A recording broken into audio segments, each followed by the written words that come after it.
look at some of the moves that the Sens have made.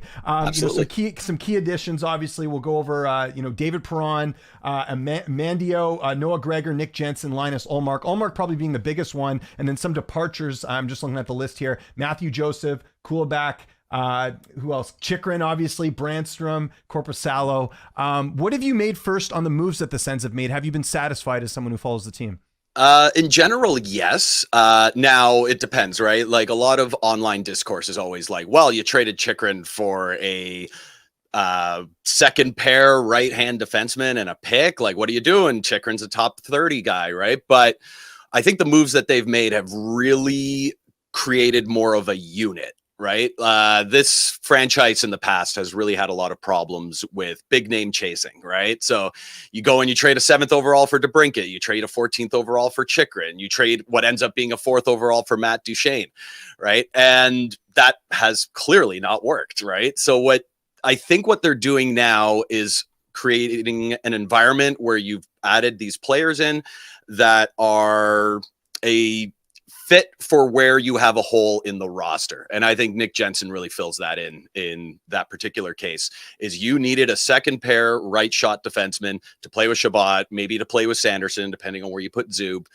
And that just is a fit, right? When Chychrun was here, it was you had Sanderson, Chabot, Chychrun, and you had an embarrassment of riches on the left side, but you had a desert on the right. You were playing Travis Hamonic in top 4 minutes. You were forcing Eric Brandstrom to be on the right side. You were forcing Chychrun to play on the right side. And in today's NHL, I don't think you can have the wrong shot on the wrong side anymore. It's just too key to clear that puck out effectively. And if you're shooting on the wrong side, you're backhanding it out. That's how the forwards are going to stop it right at the blue line, and then you're caught chasing in your own end.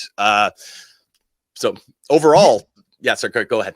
No, I was going to say, this almost sounds like what the Canucks had to sort of make a decision with Nikita Zadorov, where you have 2 other players higher up in the food chain, and it's like, are we going to pay a guy more to play be our third pair defenseman as opposed to someone because basically Carson Soucy is the reason that Nikita Zadorov's not in Vancouver anymore. He was making less money, he was more impactful, he was always going to be the number 2 guy on the left side, and so that's why the Canucks didn't offer to bring him back. I think they wanted to, but you're not going to pay a guy $5 million to play as your third pairing defenseman. So yeah. I can certainly understand why Chychrun was expendable. And we should mention as well that obviously, you guys have new management now. So the Chychrun trade, when you guys acquired him, was I believe that was Dorian, right? Back when. Yeah. So, I mean, again, it's just, and it's much like the Canucks have had to do with cleaning up Jim Benning's mess. I mean, it's really going through and trying to make the right decisions and all that too. So yeah, I guess, well, a lot of it I'm assuming was financial. I did hear some rumblings. I think we had talked about this too, that the fans had kind of turned on Chychrun, or Chychrun wasn't happy. Like, can you maybe shine some light on that? Cause I know there was, like, you guys had just got Chychrun, but then it seemed like it just wasn't working out because he's from Ottawa, right? His family's from Ottawa, but I believe he did most of his growing up in Florida. Oh, okay, gotcha. Okay. From Chychrun's point of view, I think a lot of it has to do with the fact that he's been in the league like 7 years now, I think, and he's never even come close to sniffing the playoffs, right? So the guy wants to be in a competitive environment.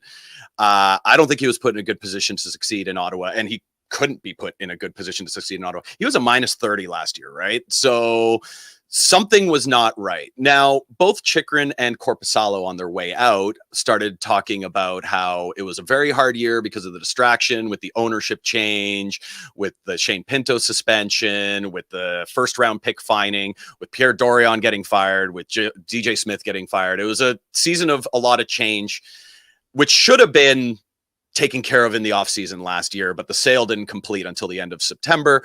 So Michael Landauer and company couldn't just make wholesale changes when the preseason had already started, right?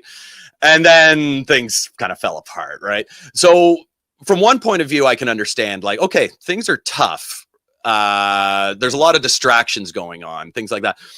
And another part of me is like, well, if you get this distracted and your play falls off a cliff this bad because of ownership stuff, like, should that be seeping into the locker room? And is that somebody you want on your team as one of your leaders? Like, Chychrun was wearing an A from time to time too last year.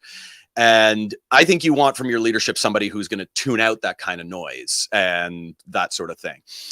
The other thing you got to keep in mind with Chychrun as well is it's not just cap money in, cap money out. He's an unrestricted free agent in 1 year. That's true. What's he going to get paid this time next year, right? 7-8 million easy, right? Like, the guy puts up 40-50 points every year on the back end. people will kind of ignore the -30 this year and things like that. So it's not just cap space for this coming season. It's, can you afford to keep him with a player that doesn't really seem to fit? Ottawa has this thing with, we love our hometown folks, and we really want, like, the hometown guys got to succeed. And it worked with Giroux, right? Yeah. But that doesn't always mean it's going to work with everyone, right? You and I both know Ottawa is the kind of place where you grow up and then you leave.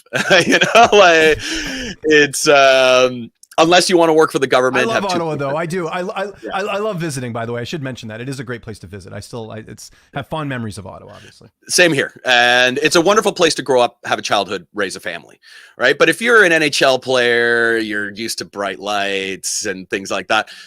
It's not New York. It's not Toronto. It's not even Vancouver, right? It's and that's, it's just not a fit for everyone, right? And something the Senators, I think, this year with the new ownership are starting to acknowledge that we're going to try and bring in players who fit this environment, this paradigm, things like that. And I think that's what they've done with Nick Jensen, David Perron, guys like that. Now, a lot of people were disappointed in the return, but is it one of those things where you just want to get him out of there to not make it a distraction? Because you just mentioned the inevitable. He's a UFA. It obviously wasn't going to be a long-term fit. I know fans are quick to criticize, but I think what they don't realize is, like, you got to just take care of this before it happens. It reminds me of the situation last year in Vancouver with Tanner Pearson, which ended up working out great for the Canucks. They get rid of that contract. They get Casey DeSmith as a backup, who, if you remember the backups for the Canucks the last couple of years, they've all been disasters. Braden Holtby, who was the other one? Jan Halak. Like, it was just, they were all bad. And DeSmith actually played well. I know he struggled a little bit, especially in that Minnesota game, which I'll never forget, where Minnesota scored like 7 goals in the third period. But outside of that, he was very reliable. And I think the Canucks will miss him next year as a backup. But it was one of those things where Pearson, there was this whole issue with how the Canucks handled his hand surgery. The doctor butchered it apparently, and there was all these issues. So it's like, you don't want those distractions. So I kind of understand it from that standpoint.